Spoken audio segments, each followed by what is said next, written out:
picture in your mind for me a desert.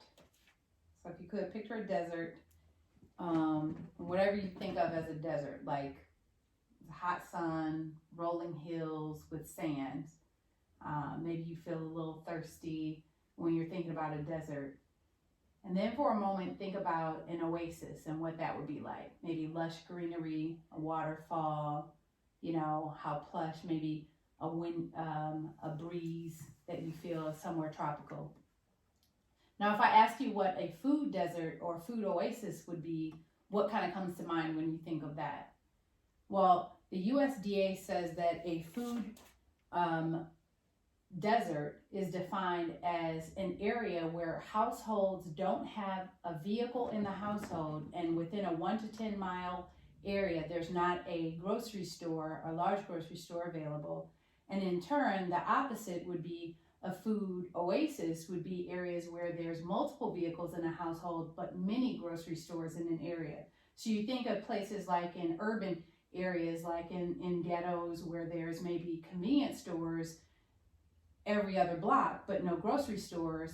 Those people may not have cars in their household. So if I need something small, something quick, I can walk to the convenience store, but I can't go to Hyman's, Giant Eagle. But where we live, there's a Hyman's, Giant Eagle everywhere, and we've got 3-4 cars in the household, right? Okay, so that's the difference as the USDA describes it. So the problem with these situations is you have an issue of access to food and you have affordability as your problem here. So when you have a convenience store, there's not a lot of good produce in that convenience store. So a person goes to the convenience store and I need to pick up maybe a small item, maybe a bell pepper and a head of lettuce. It's 3 times as expensive as it is if I went to Walmart, right? It's very expensive. So even if I'm on public assistance, I really still can't afford that, right? But if I have access to a grocery store, I can afford it.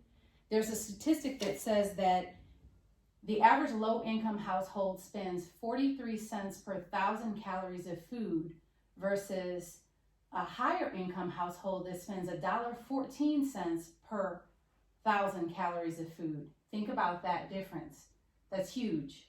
How do we shorten that gap? How do we make it so that these people that are in lower incomes spend less money? They're getting better quality of food. One of the ideas that came to mind is urban farming. So we bring the food that's made closer to the people that need the food, right? In places like Chicago, New York, they're doing this with rooftop gardens. They're doing this in places like that where they're growing the food closer to where the people need them, right? In cities like Cleveland, we have the same thing available. There's an area in Cleveland between East 79th and East 84th that was zoned. It's called the Cleveland Urban Agricultural Zone. It was taken from land banks and houses that were demolished, and that area was used, it's now supposed to be used for redevelopment, for growing crops. There was a gentleman named Damon Forshey that decided that he had this vision. He was a business owner and he had a vision that he was going to start growing and selling produce to people in that area to shorten this gap. And Damon Forshey had a business, an exterminating business, but he met with this gentleman named Will Allen out of Milwaukee, Wisconsin, who was using hydroponics and aquaponics to grow vegetables in that area.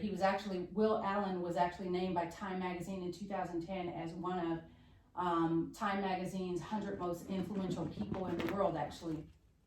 So Damon and some childhood friends that have long backgrounds, their resumes are outstanding, decided that they were going to begin this process of urban farming in the Cleveland area.